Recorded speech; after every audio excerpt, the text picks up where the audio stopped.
Olá, estudantes! Vamos agora à nossa segunda competência, que trata sobre legislação brasileira aplicada à saúde e segurança na agroindústria. A lei brasileira que trata de saúde e segurança na agroindústria é hoje a NR 31. Eu digo hoje porque esta norma entrou em vigor dia 3 de março de 2005.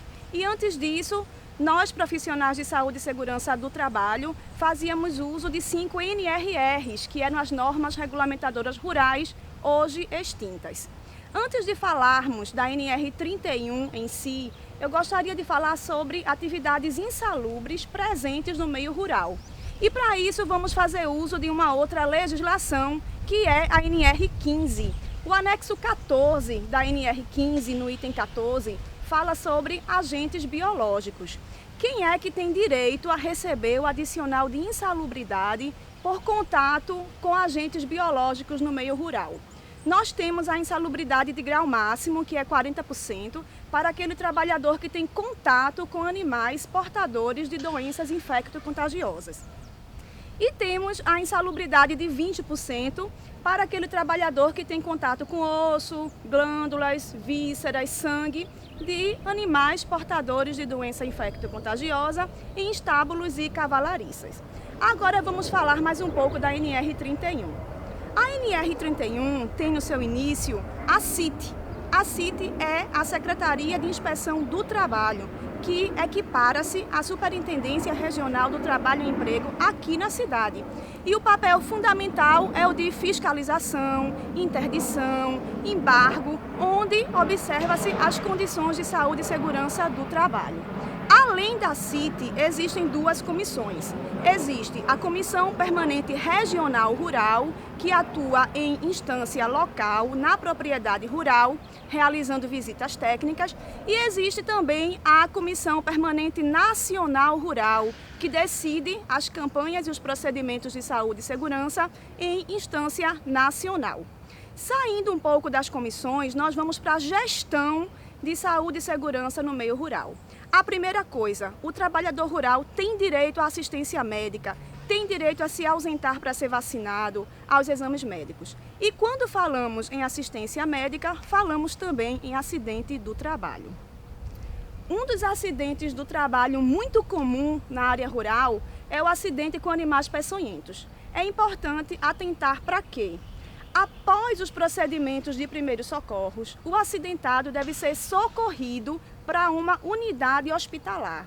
Você não deve esperar que o acidentado apresente sinais, sintomas de algo mais sério. É preciso levar para um hospital para que a investigação seja completa. E como se trata de um acidente do trabalho, é preciso fazer a CAT, Comunicação de Acidente do Trabalho. Essa CAT deve ser emitida até o primeiro dia útil após a ocorrência do acidente e, em caso de morte, de imediato.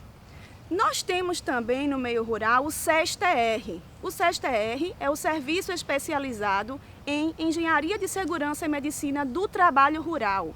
Esse serviço equipara-se ao SESMIT regido pela NR4.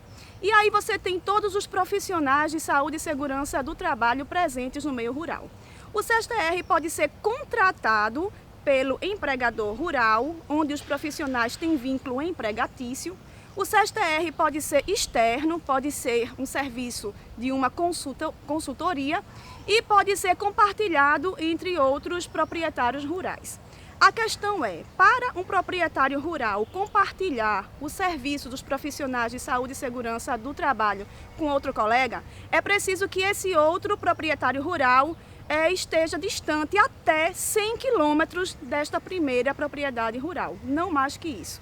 Além do mais, eles precisam pertencer ao mesmo CNAE, a mesma Classificação Nacional de Atividade Econômica. Como assim? Se um proprietário rural é dono de uma plantação, o segundo não pode ser dono de uma criação de gado, deve ser também de uma área de plantio, ou seja, devem pertencer à mesma natureza de atividade econômica. Além do SES-TR, no meio rural você tem a CIPA-TR, que é a Comissão Interna de Prevenção de Acidentes no Meio Rural. Essa CIPA-TR, ela equipara-se à CIPA regida pela NR número 5. A diferença é que a CIPA tradicional, regida pela NR5, tem uma gestão de 1 ano de mandato. E a CIPA-TR tem uma gestão que dura mais, são 2 anos de mandato. No primeiro ano de mandato, o coordenador é o indicado pelo empregador rural. É a pessoa que leva os assuntos discutidos em reunião para o empregador rural.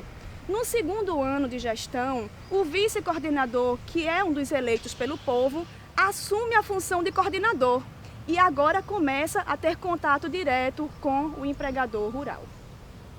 No meio rural, nós temos também a questão de agrotóxico. Os trabalhadores têm contato com produtos químicos, com agrotóxicos. E é preciso você diferenciar o trabalhador que tem exposição direta daquele trabalhador que tem exposição indireta. Quem é que tem exposição direta? É aquele trabalhador que manipula, que manuseia, que transporta, que faz a aplicação do agrotóxico. E esse trabalhador precisa receber um treinamento de no mínimo 20 horas. Você, como profissional de saúde e segurança do trabalho, deve deixar por escrito também a proibição de menores de 18 anos, maiores de 60 anos e gestantes terem contato com esse produto químico, com esse agrotóxico.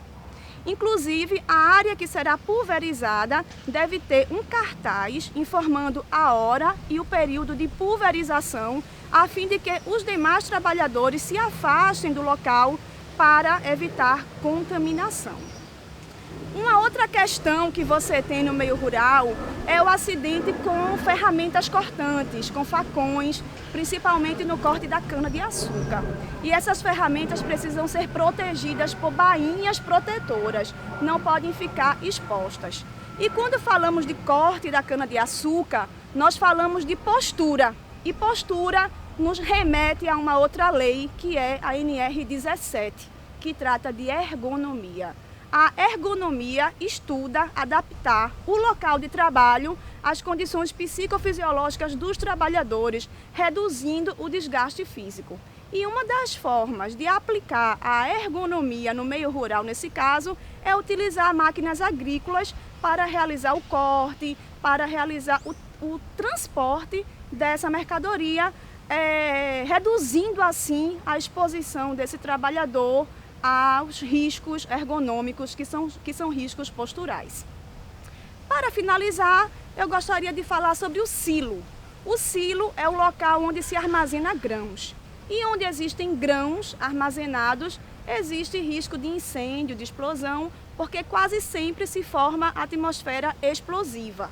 E se o espaço for confinado, você precisa fazer uso de uma outra legislação, que é a NR33. Você agora é convidado a ler essas normas que eu acabei de citar para vocês.